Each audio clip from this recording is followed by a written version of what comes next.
He was the kind of man people feared before they respected Arav Hale, the youngest CEO to build an empire out of nothing but ambition and ice-cold discipline. And 10 years ago, he had cut Maya out of his life with a single sentence that shattered her. "I don't want you in my life." He never looked back, never searched, never wondered. At least, that's what he told himself. But fate doesn't knock, it drags you. One stormy evening, Arav rushed to a hospital after an unexpected call from an unknown number. A child had been brought in, alone, holding a broken bracelet with his name on it, and when he stepped inside the emergency ward, the little girl looked at him with trembling lips and whispered the 4 words that froze his world. "Are you my dad?" He had no idea who she was, but she knew everything. Arav Hale had built his world on rules he never broke, not even for himself.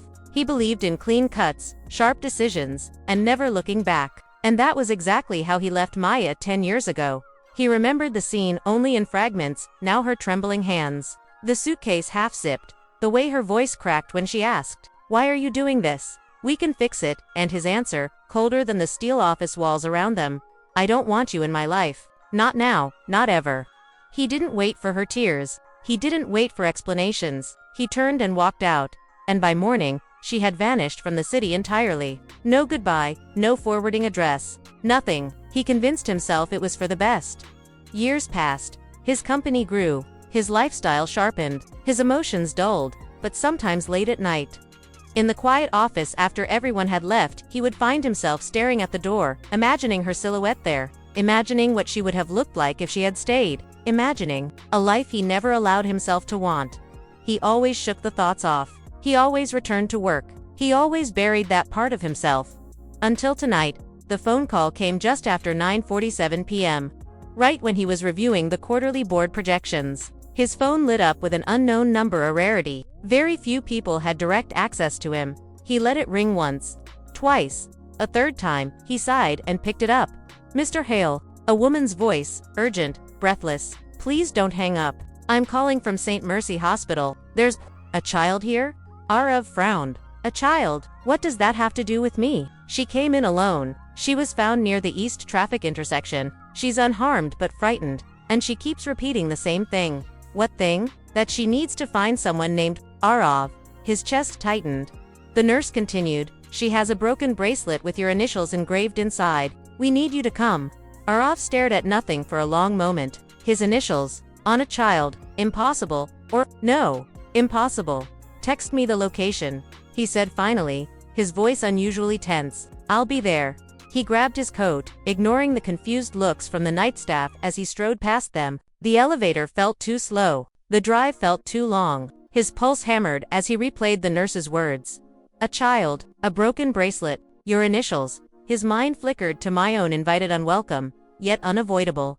No, it couldn't be. She was gone. She never contacted him again. Even if she had a child, she would never link it to him. She hated him, right? He shook his head, trying to clear it. When he reached the hospital, the fluorescent lights seemed harsher than usual. People moved quickly, some crying, some calling for nurses, some clutching documents. But his focus tunneled on the reception desk. "I'm Arav Hale," he said, breathless but composed. "You called me about..." "Yes, sir." The receptionist immediately stood. "Follow me. She's in the pediatric observation room." He followed her down long white corridors, every step heavier than the last. His throat felt tight, and he hated the sensation. He never panicked. Never. But tonight, something inside him was unraveling. When they reached the door, the nurse paused. "She's calm now, but she's waiting for you." Arav pushed the door open slowly. Inside, sitting on a small hospital bed with her legs dangling, was a little girl. Maybe 2, maybe 2.5. Her hair was soft, dark, slightly curled at the ends. Her eyes were big, far too big for her tiny face, round and glossy, like she had cried for hours before finally tiring out. She clutched a half-broken bracelet in her hand, turning it over and over with unnervingly careful fingers. Arav froze at the threshold. Something in his chest twisted sharply. The girl looked up. Her eyes widened. She dropped the bracelet, and then, in the smallest, softest voice he had ever heard, she whispered, "Daddy." Arav's breath left his body as if he'd been punched. The nurse quietly stepped back, giving him space. "She said she recognized your picture from the bracelet locket," she murmured. "She's been asking for you non-stop." Arav's gaze snapped to the bracelet on the floor. He knew that bracelet. He knew it too well. It was the one Maya had gifted him on their first anniversary. Something he kept for years before finally tucking it away in a drawer so he wouldn't be reminded of her. How did it end up with her? His throat tightened painfully. The child scooted a little closer on the bed. Daddy, she repeated, her voice trembling with hope. You came? Arav felt the world tilt. His legs moved on their own, carrying him closer. He managed, but the words caught. Who are you? Her lip quivered. My name is Arya, she whispered. Arya. The name hit him like an echo of someone he once loved. Too close to Maya. Too intentional. Where's your mother? He asked gently. The little girl's eyes filled instantly. She told me to hide. She whispered. She said she would come back. But she didn't. Every instinct in him jolted awake. Hide, come back. Didn't something was wrong? Very wrong. Arav kneeled in front of her, his heart pounding. Where did you and your mother go tonight? He asked softly. But before she could answer, the door burst open, and a doctor rushed inside. Sir, we need you in the hallway. There's something you need to know about her mother. Arav rose slowly, dread tightening his spine. He followed the doctor out, throwing one last look at little Arya. She watched him with wide, fearful eyes, her hand reaching slightly toward him before she pulled it back, unsure. The hallway lights overhead flickered. The doctor looked grave. We found identification near the location where the child was discovered, he said. There was another person involved. The world seemed to go silent around him. Her mother, Arav whispered. Yes. The doctor nodded. She's here, and her condition is critical. Arav's stomach dropped. His voice was barely audible. What's her name? The doctor checked the clipboard and replied, Maya. The ground beneath him felt like it vanished. 10 years. 10 long years. And now, she was here, broken, fighting for her life, and she had a child who called him Daddy. Arav gripped the wall to steady himself. Something inside him cracked open, a decade of buried guilt, rage, heartbreak. He forced a breath. I want to see her, he said. The doctor nodded. Follow me. But before Arav could take a step, little footsteps pattered behind him. Tiny fingers tugged his coat. He looked down. Arya's eyes shimmered with fear. Please don't leave me, Daddy, she whispered. Arav swallowed hard. This was no coincidence, no misunderstanding, no wrong identity. This child knew him. This child had waited for him. This child carried a piece of the woman he had destroyed. And Maya was fighting for her life. He lifted Arya gently into his arms, hesitant, overwhelmed, but the moment her little head rested against his shoulder, something inside him clicked in a way he couldn't explain. He held her a little tighter. I'm not leaving, he murmured. Not tonight. Not anymore. Not ever again. Asterisk. Arav had never carried a child before, not once, not even accidentally. He didn't know how to hold her properly, where to put his hands, how to walk without startling her, but somehow, Arya seemed to fit perfectly against him, like she had belonged there all along. Her tiny fingers curled into the fabric of his suit, gripping as if she feared he would disappear the moment she blinked. He didn't know what to do with that feeling. The doctor gestured for him to follow, so he did slow, careful steps, as though one wrong move would shatter the fragile moment forming in his arms. They walked through several long hallways until they reached the restricted ICU. The smell was sharp, disinfectant, antiseptic, the sterile coldness of a place where life and death fought quietly behind closed curtains.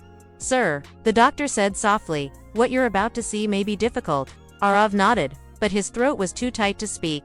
Arya tugged his shirt. Daddy, his heart squeezed. How could such a small word cause such a big ache? Yes, sweetheart, he managed, voice rough. Will Mama wake up? She whispered into his chest. Arav froze mid-step. He didn't know. He had no answers. He barely understood what was happening himself. But there was no way he would allow fear to enter her eyes again, so he swallowed hard. He forced the trembling out of his voice, and he said, I'll make sure she's safe. Arya nodded, trusting him completely. That trust terrified him more than anything. The doctor pushed open the ICU door. There she was, Maya, 10 years older. 10 years, tired. 10 years gone. Her face was pale beneath the harsh hospital lights. Lips cracked, hair tangled, an oxygen mask over her mouth. Multiple wires connected her to machines that beeped in slow, steady rhythms. Her arm was bandaged, her leg wrapped, her forehead stitched. It was like seeing a ghost. For a moment, the room spun around him. Arav had imagined seeing her again many times. Sometimes angrily, sometimes regretfully. Sometimes, in the quiet loneliness of a night, he didn't admit he felt. But not like this. Not barely conscious. Not fighting for breath. Not fragile. Arya squirmed in his arms and whispered, "Mama." Arav stepped closer to the bedside. Maya didn't stir. Her face remained still, expression unreadable behind the mask. The doctor spoke quietly. She suffered major blood loss and severe internal trauma. But the reason she collapsed was from exhaustion, not the accident alone. She's been working multiple jobs. There are signs of long-term stress and untreated medical issues. Arav blinked hard. His jaw tightened. Maya would never let herself fall apart. He said quietly. She didn't fall apart, the doctor replied gently. She held on until her body couldn't anymore. Something broke in him again. Arya reached her tiny hand out toward Maya's fingers. "Daddy, help Mama." Those words struck deeper than any wound. He pulled a chair closer and slowly sat with Arya in his lap. Close enough that she could touch her mother's hand. She stroked Maya's fingers gently, whispering something only a child could believe would reach a sleeping soul. Arav forced himself to breathe.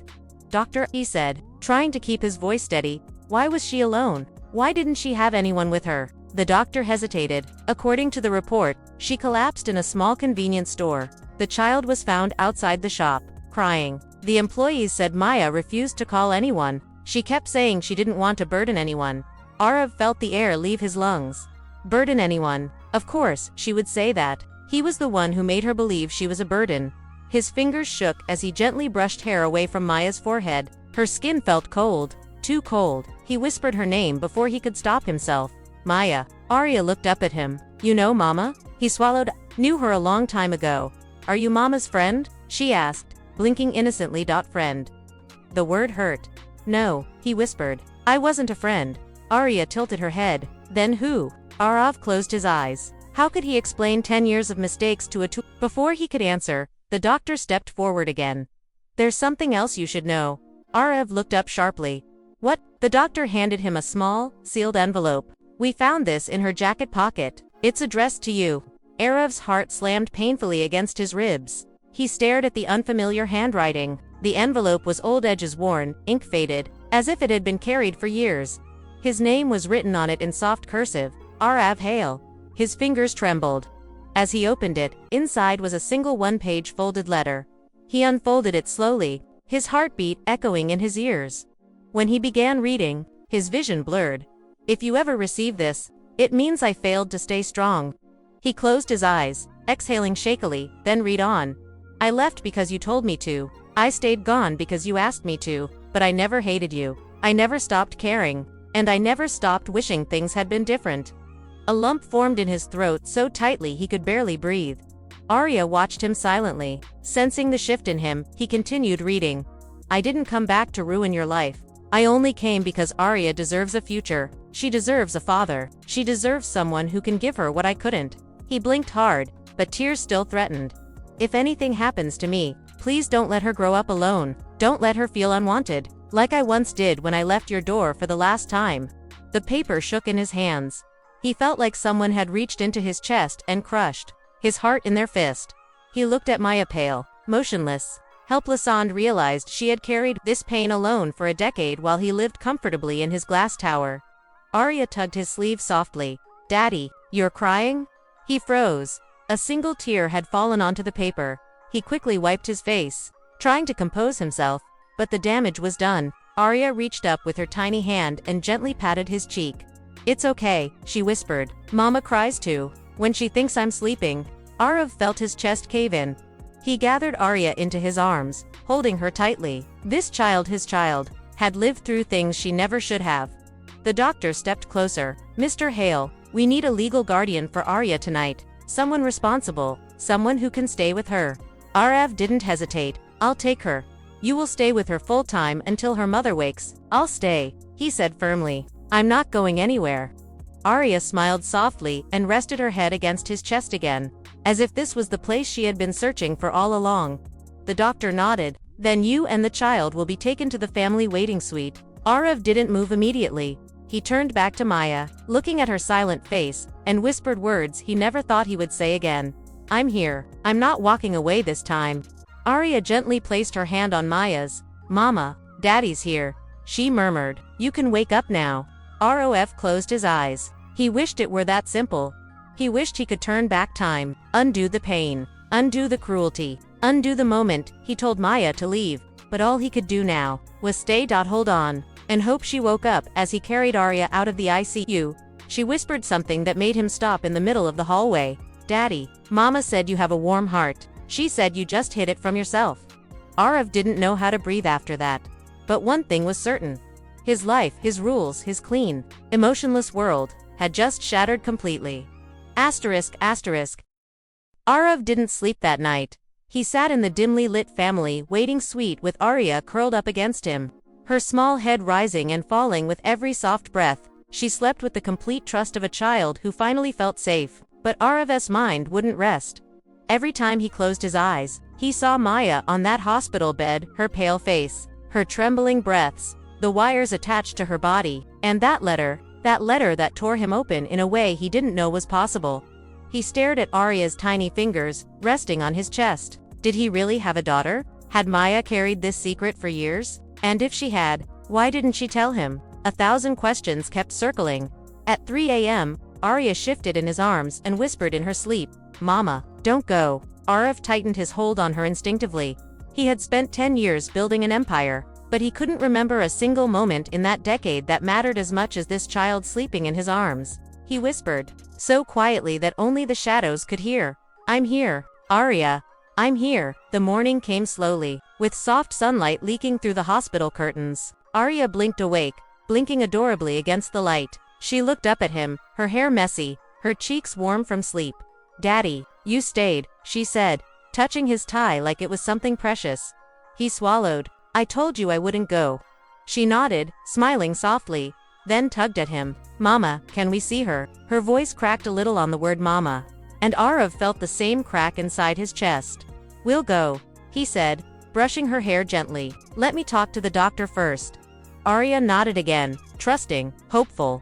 He stood up, lifting her into his arms. She rested her head on his shoulder as though she was made to fit there. He walked through the hallway, her tiny fingers gripping the fabric of his suit again. When he reached the ICU, the doctor was already there. "Good morning, Mr. Hale," the doctor said softly. "Maya is stable. For now, but she hasn't regained consciousness." The relief was sharp, too sharp-like, something painful but necessary. "Can we see her?" Arav asked. The doctor nodded. "Yes. But there's something else." Arav tensed. "What?" "We ran additional tests last night to confirm a suspicion." Raf's heartbeat slowed. "A suspicion about what?" The doctor paused, then said, "About the child." He glanced at Arya.